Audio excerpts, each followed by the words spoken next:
The trick for any time travel movie is to make its sci-fi mumbo-jumbo work without distracting from the story. The infinitely entertaining Looper succeeds at this, and if you hang with it, it all hangs together. The anti-hero of Looper is Joe, in 2044, a 30-ish thug played by Joseph Gordon-Levitt. Joe is a looper, an assassin whose skills are used by an evil government in the year 2074. How is that?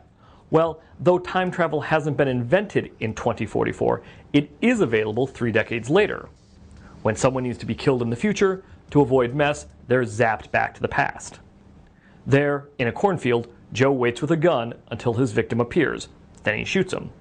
Yet even guys like Joe can pop back to the cornfield, and when they come up in front of their younger selves, gold bars taped to their backs provide a payoff.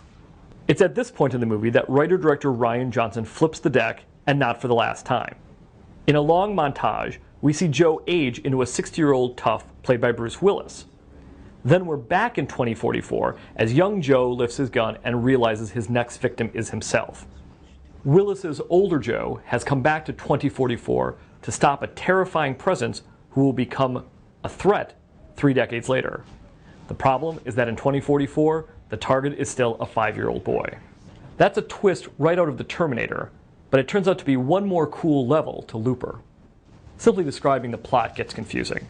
But as with last year's Source Code, this is the rare action movie that rewards viewers who pay attention. The one bit of attention that Looper may not want is the slightly odd makeup on Joseph Gordon-Levitt. Instead of resembling a younger Bruce Willis, the actor actually looks a little like Burt Reynolds in Gator. But no matter.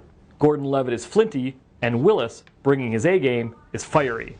Together, they take us on a hell of a trip that's worth 4 stars. I'm Joe Newmeyer, film critic for the New York Daily News.